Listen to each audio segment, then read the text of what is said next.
NDC news ప్రేక్షకులకు ముందుగా స్వాతంత్ర దినోత్సవ శుభాకాంక్షలు. ఈ రోజు విజయవాడలోని సిద్ధార్థ ప్రభుత్వ వైద్యశాలలో చికిత్స పొందుతున్న ప్రైవేట్ ఆంగ్ల అధ్యాపకుడు సూర్యప్రకాష్ ని private teachers and lecturers federation నాయకులు పరామర్శించి 20,000 ఆర్థిక సాయం అందించారు. ఈ సందర్భంగా పీటీఎల్ఎఫ్ రాష్ట్ర అధ్యక్షురాలు ప్రసన్న మాట్లాడుతూ రాష్ట్రంలో సుమారుగా 6.5 లక్షల మంది ఉపాధ్యాయులు పనిచేస్తున్నారు. కానీ ఇప్పటి వరకు మాకు ప్రభుత్వం ఎలాంటి గుర్తింపు హెల్త్ కార్డు లేదు. ఇప్పటికైనా మమ్మల్ని ప్రభుత్వం గుర్తించి మాకు న్యాయం చేయాలని ప్రభుత్వాన్ని కోరుతున్నాము.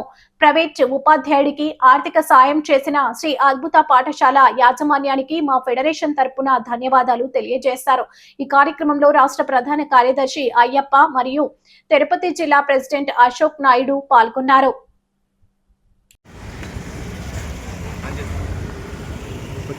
నమస్తే రండి, నా పేరు ప్రసన్న, పీటీఎల్ఎఫ్ రాష్ట్ర అధ్యక్షురాలిని.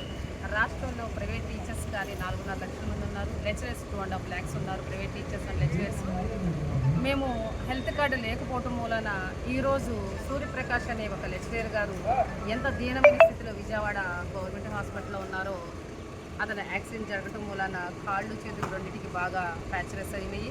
కుటుంబం చాలా దీనస్థితిలో ఉంది. ఈరోజు మేము అతన్ని సందర్శించడం జరిగింది. అతని ఆర్థిక పరిస్థితుల స్థితిగతులు తెలుసుకోవడం జరిగింది. మా వంతు సాయం మేము ఫెడరేషన్ తరఫు నుంచి చేయడం జరిగింది. రాష్ట్ర ప్రభుత్వాన్ని కానీ కేంద్ర ప్రభుత్వాన్ని కానీ మేము వేడుకునేది ఏంటంటే రాష్ట్రంలో 4.5 లక్షల మంది ప్రైవేట్ టీచర్స్ ఉన్నారు. అదేవిధంగా 2.5 lakhs మంది ప్రైవేట్ లెక్చరర్స్ ఉన్నారు. వీళ్ళందరూ ఓట్లు కూడా మేము మీకు వేస్తున్నాము.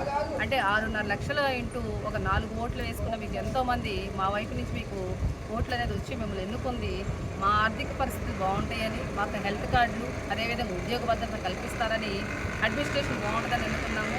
మీరు ఒకసారి ప్రైవేట్ టీచర్స్ లెక్చరర్స్ ఫెడరేషన్ కూడా ఒకసారి ఇంతమంది ఉన్నారో కూడా ఒకసారి గమనించండి. మాకు హెల్త్ కార్డు అలాగే ఉద్యోగ భద్రత ఇక్కడి నుంచైనా సరే ఒకసారి ఆలోచించి చేయాలని ప్రభుత్వాన్ని వేడుకుంటూ సెలవు తీసుకుంటాం.